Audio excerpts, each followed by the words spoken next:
नमस्कार दोस्तों, स्वागत है आप सभी का। दोस्तों, छिंदवाड़ा से नैनपुर मंडला आमान परिवर्तन का कार्य काफ़ी समय से चल रहा है। कुल 182 किलोमीटर लंबी यह परियोजना कई हिस्सों में बटी हुई है, जिसमें से मंडला से चिरई डोंगरी का सेक्शन इस वर्ष दिसंबर तक तैयार होने की पूरी उम्मीद है। वैसे इस पर लोको ट्रायल्स चल रहे हैं तथा जल्दी ही इस पर CRS भी होने वाला है। इस प्रकार नैनपुर से चिरई डोंगरी और मंडला का सेक्शन पूरी तरह से कंप्लीट हो जाएगा। वहीं छिंदवाड़ा से नैनपुर के हिस्से की हम बात करें तो इसका कार्य 4 हिस्सों में चल रहा है, जो कि छिंदवाड़ा से चोरई, पलारी से नैनपुर, चोरई से सिवनी और सिवनी से पलारी के बीच होना है।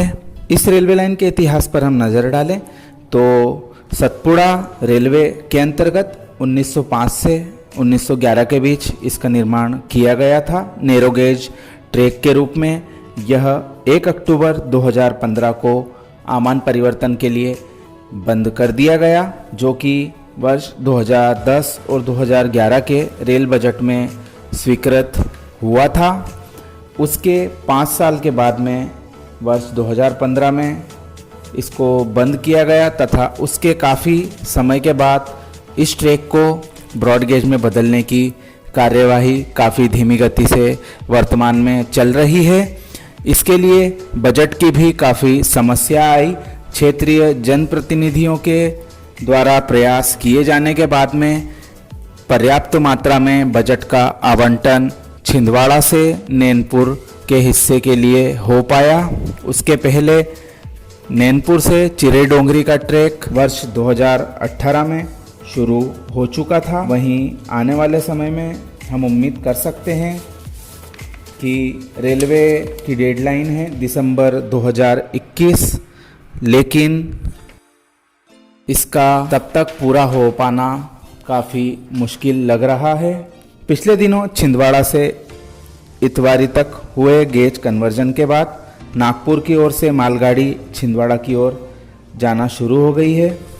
आने वाले कुछ महीनों तक मालगाड़ी चलाकर उक्त ट्रैक पर टेस्टिंग की जा रही है। इसके बाद पैसेंजर ट्रेन भी चलना शुरू हो जाएगी। वहीं अब क्षेत्र की जनता को छिंदवाड़ा से मंडला फोर्ट के बीच चल रहे गेज कन्वर्जन का पूरा होने का इंतज़ार है। बीच बीच में तेज बारिश के कारण से कार्य भी स्टेशनों पर प्रभावित हुआ। छिंदवाड़ा से चोरई के 34 किलोमीटर के हिस्से में काफ़ी तेज गति से कार्य किया जा रहा था। करीब 6 किलोमीटर के हिस्से में पटरी भी बिछा दी गई है। हालांकि बारिश के कारण से यह कार्य भी रोका गया था। छिंदवाड़ा से चोरई का ट्रैक जुलाई से ट्रैक लिंकिंग का कार्य शुरू होने के बाद से काफ़ी तेज़ गति तक चलता रहा।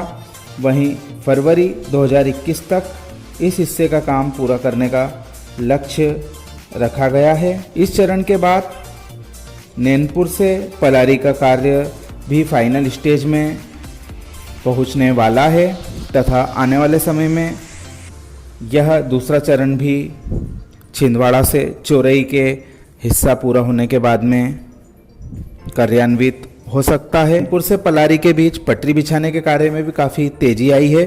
34 किलोमीटर का यह सेक्शन करीब 22 किलोमीटर का कार्य जिसमें कि पूरा हो चुका है। घने जंगल वाला तथा पहाड़ी क्षेत्र होने के बारिश तथा अन्य परेशानियों का सामना कार्य में करना पड़ा। उसके बाद कोरोना लॉकडाउन लगने की वजह से भी यह कार्य प्रभावित हुआ। छिंदवाड़ा से नैनपुर के बीच उमरिया इसरा, झिलमिली, चोरई, कराबोह, पिपरडही, सिवनी, भोमा, पलारी, केवलारी स्टेशनों पर कार्य काफ़ी तेज गति से किए जा रहे हैं तथा यहाँ पर प्लेटफार्म का निर्माण तथा बिल्डिंग का भी निर्माण किया जा रहा है। वहीं छिंदवाड़ा से नैनपुर के बीच काराबोह, पिपरडाही, सिवनी, भोमा, पलारी और केवलारी पर 3 ट्रैक बिछाए जाएंगे, जहां पर ट्रेनों की क्रॉसिंग भी आसानी से की जा सकेगी। यह सिंगल लाइन डीजल सेक्शन शुरू में बनाया जाएगा। इसके बाद इस पर इलेक्ट्रिफिकेशन भी किया जाने की योजना भी प्रस्तावित है तथा बीच में कई जगह पर पुल व पुलियाओं का कार्य भी वर्तमान में अधूरा है तथा आने वाले समय में हम उम्मीद कर सकते हैं कि जल्दी से जल्दी छिंदवाड़ा से चोरई तथा पलारी से नैनपुर का सेक्शन कार्य पूरा हो तथा इन पर ट्रेनें शुरू की जा सके ताकि क्षेत्र की जनता को बाकी के बचे हुए 2 हिस्से पूरा होने की राह दिखाई दे। यह छोटी सी जानकारी आपको कैसी लगी कृपया कमेंट करके हमें ज़रूर बताएं तथा आने वाली अपडेट्स के लिए हमारे साथ जुड़े रहें। आप सभी का धन्यवाद।